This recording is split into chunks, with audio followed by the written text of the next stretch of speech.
जय हिंद दोस्तों, स्वागत है आपका यूनाइटेड लर्निंग की इस ऑनलाइन प्लेटफॉर्म पर। तो हम लोग डिस्कस कर रहे हैं केमिस्ट्री के पीवाईक्यू जो प्रीवियस ईयर में आए हुए हैं एनडीए और सीडीएस में। ठीक है, तो पिछले पीवाईक्यू जितने हो चुके हैं उनको आप अच्छे से रिवाइज करिए और आगे वाले हम लोग कंटिन्यू करते हैं। देखते हैं आज का पहला क्वेश्चन। देखिए पहला क्वेश्चन कह रहा है to weld the metals together high temperature required such a high temperature is obtained by burning. कह रहे हैं मेटल्स को वेल्डिंग करने के लिए हाई टेम्परेचर आपको ऑब्टेन करना है, तो उसमें किसका इस्तेमाल करते हैं? Acetylene in oxygen, LPG in oxygen, methane in oxygen, acetylene in nitrogen. तो कहते हैं वेल्डिंग करने के लिए अगर हम मेटल की वेल्डिंग करना हो तो उसमें हम याद करते हैं ऑक्सी एसिटिलीन, सुना होगा ऑक्सी एसिटिलीन का इस्तेमाल। Oxygen plus acetylene, oxy acetylene को यानी ऑक्सीजन प्लस एसिटिलीन यानी कि एसिटिलीन प्लस ऑक्सीजन। ये क्या करता है? ये हाई टेम्परेचर का फ्लेम दे देता है। हाई ऑक्सीजन प्लस एसिटिलीन जो होता है हाई टेम्परेचर का फ्लेम देता है, और हाई टेम्परेचर के फ्लेम से क्या होता है, जो मेटल होता है वो क्या करता है, जो उसके फ्लेम मेटल जो होगा वो क्या हो जाएगा, मेल्ट कर जाता है, पिघल जाता है और फिर जो है मेटल को पिघला करके और फिर उसमें हम जो है यूज करते हैं अलग एलॉय को, जिससे हम क्या करते हैं उसको मजबूत करने का काम करते हैं, मजबूत कर देते हैं। तो इसका हो जाएगा एसिटिलीन ऑक्सीजन, यानी ए ऑप्शन यहाँ पर आपका सही है। अगला देखें, विच of the following gases is found in highest quantity in exosphere. तो देखिए क्या होता है, डिफरेंट लेयर ऑफ द होती है। ठीक है, डिफरेंट लेयर होती है आपकी, जो एटमॉस्फेयर की डिफरेंट लेयर है, जैसे ट्रोपोस्फेयर, स्ट्रेटोस्फेयर, ठीक है, मेसोस्फेयर। सबसे बाहरी वाली जो layer that is called exosphere. सबसे बाहर वाली कौन सी लेयर है? एक्सोस्फेयर है। और जिसकी लंबाई जो होती मतलब कहें कि मानते अप्रॉक्स जो होती 500 किलोमीटर से लेकर के 10,000 किलोमीटर तक की जो इसकी लंबाई होती है, किसकी? एक्सोस्फेयर की, जो वायुमंडल जिसे हम कहते हैं। तो उसमें कौन सी गैस पाई जाती है? कह रहा है कि हाईएस्ट क्वांटिटी में कौन सी गैस पाई जाती है।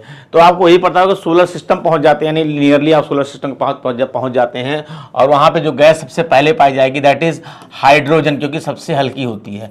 और उसके बाद पाई जाएगी कौन सी? हीलियम पाई जाएगी। और उसके बाद आपका कार्बन डाइऑक्साइड, उससे सबसे नीचे जो पाई जाएगी वो होगी आपकी ऑक्सीजन, सबसे नीचे। तो सबसे ज्यादा कौन सी? Hydrogen, then helium, then carbon dioxide, oxygen. तो ऑप्शन क्या हो जाएगा? हाइड्रोजन। सबसे ज्यादा एक्सोस्फीयर में सबसे ज्यादा क्वांटिटी में जो गैस पाई जाएगी हाइड्रोजन। और यहाँ पे जो टेम्परेचर होता है, यहाँ जो टेम्परेचर होगा वेरी हाई होगा, याद रखिएगा, टेम्परेचर इज वेरी हाई। ठीक है, एक्सोस्फीयर में। तो आपका जो ऑप्शन रहेगा A option, that is hydrogen.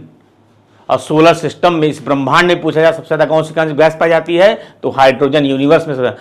और जो सूर्य की जो अभिक्रिया हो रही, केमिकल रिएक्शन हो रहा है, उसमें कौन सी गैस है? हाइड्रोजन, जिसमें हीलियम गैस प्रोड्यूस हो रही है। Most abundant gas off the universe, तो भी आपका हाइड्रोजन होगा, या एलिमेंट कहें तो भी आपका हाइड्रोजन होगा। यूनिवर्स की बात करेंगे तब।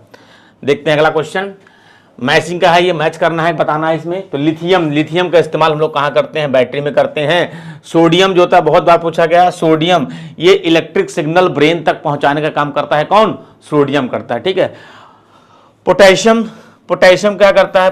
Control the water content in blood. तो पोटेशियम क्या करता है? ये हमारी बॉडी में जो है वाटर कंटेंट को बैलेंस करने का काम करता है। ठीक है, पोटेशियम। ठीक है, और ये भी क्या करता है? ये ब्लड क्लॉटिंग, पोटेशियम जो ब्लड क्लॉटिंग में भी मदद करता है। ठीक है, और लास्ट में आता है सीजियम जो होता है, caesium time keeper atomic clock में इसका इस्तेमाल किया जाता है। तो लिथियम पहले का हो गया आपका दूसरा, तो पहले का दूसरे के हिसाब से ये दोनों ऑप्शन उड़ जाएंगे। बी का हो रहा है तीसरा, तो बी का तीसरा हो रहा है, और सी का हो रहा है आपका चौथा, तो ये आपका, और डी का पहला, यानी कि ए ऑप्शन यहाँ पे आपका सही हो जाएगा अकॉर्डिंग टू द क्वेश्चन। ठीक है ना, इतनी प्रैक्टिस कर लीजिए, इतना ज्यादा प्रैक्टिस कर लीजिए कि एग्जाम में जब बैठे, यहाँ पे एग्जाम में बैठने तो आपको सोचना ना पड़े, बस क्वेश्चन देखते तुरंत टिक कर दें। ठीक है, तब समझ लीजिए आपकी तैयारी क्या है, जबरदस्त है। तब आपकी तैयारी मत समझ लीजिए क्या है, जबरदस्त है। देखते हैं अगला question, the symbol of the element tungsten. Tungsten का सिंबल क्या है? तो टंगस्टन का जो सिंबल, टंगस्टन को जो हम बोलते हैं दैट इज बोलते हैं वोल्फ्रेम, वोल्फ्रेम। WOLFRAM, वोल्फ्रेम बोलते हैं। तो टंगस्टन का जो सिंबल हो जाएगा दैट इज W हो जाएगा, वोल्फ्रेम बोलते हैं। इसका एटॉमिक नंबर जो होता है, एटॉमिक नंबर जो होता है वो 74 होता है। और ये डायमंड के बाद हम कह सकते हैं कि ये हार्डेस्ट सब्सटेंस है, आफ्टर डायमंड के बाद हार्डेस्ट सब्सटेंस में आता है, ठीक है। इसका जो मेल्टिंग पॉइंट होता है, मेल्टिंग पॉइंट इसका जो होता है वेरी हाई होता है। टंगस्टन का मेल्टिंग पॉइंट वेरी हाई होता है और वेपर प्रेशर जो होगा वो लो हो जाता है। तो melting point high, vapour pressure low होता है, इसलिए इसका इस्तेमाल हम लोग करते हैं कहाँ पे, बल्ब के फिलामेंट में। बल्ब फिलामेंट में, फिलामेंट बनाने के लिए जो है हम इस्तेमाल करते हैं किसका, टंगस्टन का इस्तेमाल किया जाता है। तो आपका W, ये आपका क्वेश्चन सही हो जाएगा। टंगस्टन का सिंबल W होता है, वोल्फ्रेम इसको बोलते हैं, ठीक है। अगला क्वेश्चन देखते हैं, विच of the following statement is correct, इसमें से कौन सा स्टेटमेंट आपका सही है, ठीक है। Rutherford alpha particle scattering experiment led to the discovery of electron, गलत। इलेक्ट्रॉन की डिस्कवरी नहीं किया, जब ये बनाया गया था तो इस तरह से इस पे एटम था, ये न्यूक्लियस है, तो ये जा रहे थे तो कुछ सीधे चले जा रहे थे, कुछ टकरा करके लेफ्ट में मुड़ गए, कुछ टकरा करके राइट मुड़ गए, कुछ जा करके 180 वापस आ जा रहे थे। तो इससे किसकी खोज की थी, न्यूक्लियस की खोज की थी, ना कि इलेक्ट्रॉन की थी। ऑप्शन आपका क्या हो गया, गलत हो गया। J Thomson suggest that the nucleus of an atom contain proton, तो जे थॉमसन ने प्रोटॉन की नहीं, जे थॉमसन ने न्यूट्रॉन की खोज की है, न्यूट्रॉन की खोज की थी। तो ये भी ऑप्शन क्या हो गया आपका, गलत हो जाएगा। The atomic number of an element is the same as the number of proton in the nucleus of this atom, बिल्कुल सही है। Atomic number Z equal to E equal to P होता है। तो यही बोल रहा है कि एटॉमिक नंबर जो होता है नंबर ऑफ प्रोटॉन के बराबर होता है। तो हाँ भैया बिल्कुल सही है, तो सी आपका स्टेटमेंट सही हो जाएगा। अगला देखिए, the mass number of an atom is equal to the number of electron in its shell. तो mass number of an atom is equal to number of electron, कह रहा मास नंबर ए जो होता है E के बराबर होता है, बिल्कुल गलत। ए जो होता है ए इक्वल टू होता है P plus N। Mass number A से डिनोट करते हैं, P प्रोटॉन प्लस न्यूट्रॉन के बराबर होता है। तो आपका जो हो जाएगा वो डी ऑप्शन भी गलत हो जाएगा। According to question C option आपका यहाँ पे सही है। देखते हैं अगला question, which of the following statement is not correct, इसमें से कौन सा स्टेटमेंट सही नहीं है। तो पहला देखिए कह रहा है application of lime make the soil acidic. तो लाइम क्या है, lime is a base. Lime क्या है, बेस। तो बेस जो है सॉइल को एसिडिक कर देगा, बिल्कुल नहीं। तो ये ऑप्शन मतलब ये गलत स्टेटमेंट, तो कह रहा नॉट करेक्ट, भैया यही सही है। बेस, लाइम क्या है, लाइम हमारा हो गया कैल्शियम ऑक्साइड हो जाएगा, CaC कैल्शियम कार्बोनेट कह सकते हैं। तो कैल्शियम कार्बोनेट, कैल्शियम ऑक्साइड जो था वो आपका बेस के रूप में काम करता, कैल्शियम कार्बोनेट, तो वो सॉइल को एसिडिक नहीं करेगा। तो कह रहा है कि तो स्टूडेंट गलत, मतलब एक स्टूडेंट गलत है, इसका मतलब पूछा कौन सा गलत है, तो ए ऑप्शन सही हो गया। आप देखते हैं high acidity in the soil typical in humid climate, बिल्कुल सही है। Soil is typical in humid climate में हाई एसिडिक नहीं हो सकता है, तो सही है। Increasing the soil acidity result declining soil fertility, बिल्कुल सही। अगर सॉइल की में एसिडिक अम्लीय हो जाएगी, एसिडिटी बढ़ जाएगी, तो जो है उसकी फर्टिलिटी घट जाएगी, तो बिल्कुल स्टेटमेंट सही है। Arid climate is the characterised by alkaline soil. तो एरिड क्लाइमेट जो होता है वहां पे जो सॉइल होती है वो अल्कलाइन होती है, यानी बेसिक होती है, बिल्कुल सही है। तो आपके लास्ट B, C, D ये तीनों स्टेटमेंट सही हैं। पूछा गया था गलत कौन सा है, तो ए ऑप्शन आपका गलत है, क्योंकि बेस सॉइल को एसिडिक नहीं कर सकता है। सॉइल को एसिडिक करने का जो काम करे वो एसिड करेगा, अम्ल करेगा, ना कि बेस। तो आपका ए ऑप्शन यहाँ पर सही है। The alkali metals have relatively low melting point, which one of the following alkali metal expected to have the highest melting point। पूछ रहा है इसमें से कौन सा एलिमेंट है जिसका मेल्टिंग पॉइंट हाई होगा। तो अल्कली मेटल, तो ये देखिए भाई क्या है, अल्कली मेटल कह रहा है। अल्कली मेटल जो होता है उसमें S ब्लॉक के एलिमेंट जो होते हैं उनको अल्कली मेटल्स कहते हैं। S ब्लॉक का जो एलिमेंट्स होते हैं उसके अल्कली मेटल्स कहते हैं। उसमें आता है lithium, sodium, potassium, rubidium, caesium, francium, ये आपके अल्कली मेटल्स में आते हैं। Lithium, sodium, potassium, rubidium, caesium, francium, ये सारे जितने होते हैं +1 की वैलेंसी को रिप्रेजेंट करते हैं। ये फर्स्ट ग्रुप के एलिमेंट हैं और सारे +1 की वैलेंसी को रिप्रेजेंट करते हैं। जैसे जैसे हम नीचे की तरफ आएंगे, जैसे जैसे हम नीचे की तरफ आते हैं तो क्या होता है, इसका साइज क्या होता है, साइज बढ़ेगा। तो साइज बढ़ेगा तो उसका मेल्टिंग पॉइंट डिक्रीज करेगा। जैसे जैसे नीचे की तरफ आएंगे तो साइज इंक्रीज करेगा, मेल्टिंग पॉइंट, साइज बढ़ेगा तो मेल्टिंग पॉइंट डिक्रीज करेगा। पूछा किसका मेल्टिंग पॉइंट हाई होगा, तो जो ऊपर होगा उसका मेल्टिंग पॉइंट हाई होगा। नीचे मेल्टिंग पॉइंट डिक्रीज करा तो ऊपर इंक्रीज करेगा। तो ऊपर कौन है, लिथियम। तो लिथियम जो है एक्सपेक्टेड यही है कि इसका मेल्टिंग पॉइंट क्या होगा, हाई होगा। ठीक है ना, ठीक है। बाकी ये जो है लिथियम जो है इसका मेल्टिंग पॉइंट हाई होगा और इसको हार्ड माना जाएगा। बाकी इस ग्रुप के एलिमेंट जो होते हैं वो सॉफ्ट होते हैं, इजिली कट विद नाइफ, जिसमें पोटेशियम वगैरह या सोडियम पोटेशियम आसानी से इसको हम चाकू से कट कर सकते हैं। ठीक है, जैसे वो रफ करने वाली रबर होती है, सेम एसिडिटीज होते हैं, इनको आसानी से हम चाकू से काट सकते हैं। तो इसका जो ऑप्शन हो जाएगा कौन सा, ए ऑप्शन यहाँ पे आपका सही हो जाता है। देखते हैं अगला question, which of the following is useful in paper manufacturing industry. Paper manufacturing यानी पेपर इंडस्ट्री में इसमें से किस चीज़ का इस्तेमाल किया जाता है, कौन से प्लांट का, तो fibrous plant, orchid, non flowering plant, plants growing in the high altitudes. तो मैन्युफैक्चरिंग इंडस्ट्री में किस प्लांट का इस्तेमाल किया जाता है, तो डेट इज फिब्रस प्लांट का। फिब्रस प्लांट का इस्तेमाल करते हैं क्योंकि फिब्रस जो होते हैं इसमें क्या पाया जाता है, जनरली सेलुलोज जो होते हैं पाए जाते हैं, और इसकी ये इनकी लेंथ जो होगी वो हाई होती है, लेंथ हाई होती है। ठीक है, लेंथ हाई होगी इनकी। ठीक है, और फ्लेक्सिबल होते हैं, फ्लेक्सिबिलिटी होती है इसके अंदर। ठीक है, और इनका इस्तेमाल रोप बनाने के लिए, रस्सी बनाने के लिए, क्लोथ बनाने के लिए, ठीक है, रोप बनाने के लिए, क्लोथ बनाने के लिए इसका इस्तेमाल किया जाता है। तो इसका हो जाएगा फिब्रस प्लांट जो होगा, ये इसका सही आंसर होगा।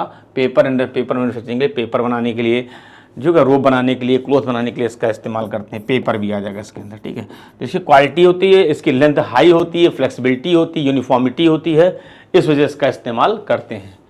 ठीक है, देखते हैं अगला क्वेश्चन, डेंसिटी ऑफ वाटर। तो सबको पता है maximum at 0 degree centigrade, minimum at 0 degree centigrade, maximum at 4, minimum at -4 degree centigrade.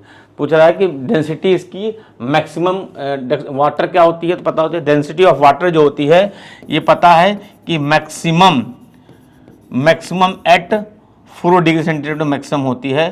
तो ऐसा क्यों होता है, तो जब वाटर जो होता है, वाटर जब आइस के फॉर्म में होता है, आइस फॉर्म में होता है, जब वाटर आइस फॉर्म में होता है तो मॉलिक्यूल के बीच में, मॉलिक्यूल हैविंग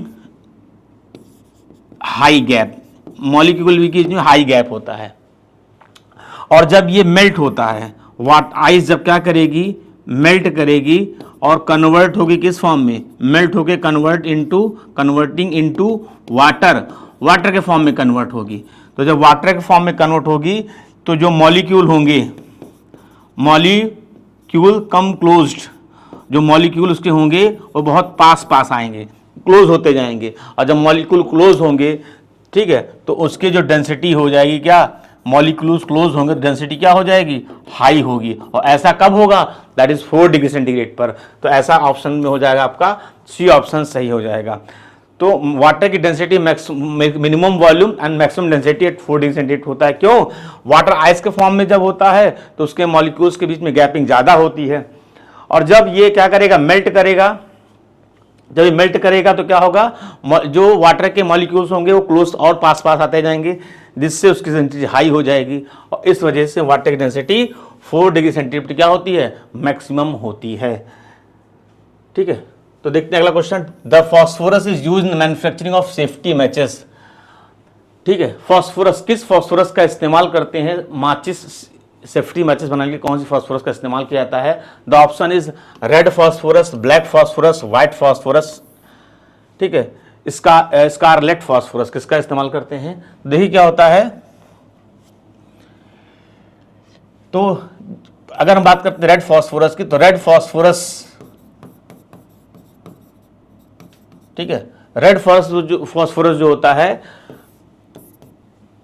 जो है ये बनता कैसे, तो रेड फॉस्फोरस जो होता है, जब व्हाइट फॉस्फोरस को हीट करते हैं हम 250 डिग्री सेंटीग्रेड पर, 250 डिग्री सेंटीग्रेड हीट करते हैं तो हमारा बनता है कौन, रेड फॉस्फोरस बनता है। रेड फॉस्फोरस जो मैच स्टिक होती है, उसकी एक जो लेयर होती है, इस तरह की जो लेयर होती है, इस तरह बनी होती है, इस पर जो है red phosphorus plus glass powder, कांच का जो पाउडर होता है उसका मिक्सचर यहाँ पे यूज़ किया जाता है, ठीक है। और ये इसकी एक क्वालिटी ये होती है कि रूम टेम्परेचर पे ये जो होता है रूम टेम्परेचर पे ये लो इसका जो है ऑक्सीडेशन होता है या लो कंबशन करता है, रूम टेम्परेचर पर लो कंबशन करता है, तो इसलिए इसका इस्तेमाल करते हैं। तो रेड फास्फोरस जो ग्लास का मिक्सचर होता है उस पर रब करते हैं, जब इस पर हम माचिस की जो तीली होती है इस पर जब रब करते हैं तो वो जल जाती है, ठीक है। तो उसमें कौन सा फास्फोरस इस्तेमाल करते हैं? रेड फास्फोरस करते हैं। ऐसा क्यों है? क्योंकि इसका रूम टेम्परेचर पर जो उसका रूम टेम्परेचर जो 28 से 30 के बीच माना जाता है, तो रूम टेम्परेचर जो होगा वो इसका जो कंबशन रेट जो होता है वो लो होता है, जिसलिए इसका इस्तेमाल करते हैं। और ग्लास पाउडर के साथ इस पर रब करते हैं जिससे ये जल जाता है, ठीक है। तो रेड फास्फोरस का सही ऑप्शन होगा। देखते हैं अगला question, which of the following is not a chemical change? इसमें से कौन सा केमिकल चेंज नहीं है? तो फिजिकल चेंज जो होता है वो टेम्परेरी चेंज होता है, केमिकल चेंज जो होता है वो परमानेंट चेंज होता है। फिजिकल चेंज को हम वापस रिटर्न कर सकते हैं, जो केमिकल चेंज को वापस रिटर्न नहीं कर सकते हैं। तो देखते हैं, राइपनिंग ऑफ फ्रूट्स, फल अगर पक गया तो कच्चा नहीं कर सकते, तो ये केमिकल चेंज हो गया, ये केमिकल चेंज हो गया। कर्डलिंग ऑफ दूध यानी मिल्क से दही बनना, ये भी केमिकल चेंज है, ये भी केमिकल है, वापस दूध से दही नहीं बना सकते हैं। फ्रीजिंग ऑफ वाटर, वाटर को फ्रीज कर दिया और फ्रीज वाटर को मेल्ट कर दिया, तो ये आपका फिजिकल चेंज में आ सकता है। डाइजेशन ऑफ फूड, खाने का पकना या पचना, ये भी आपका केमिकल चेंज, एक बार खाना पच गया तो वापस खाना नहीं बना सकते हैं, तो ये आपके केमिकल चेंज हैं।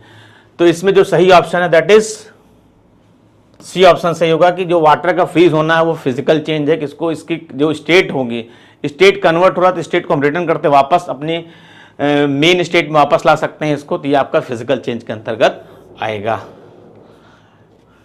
ठीक है। तो आज के लिए इतना ही क्लास, ठीक है।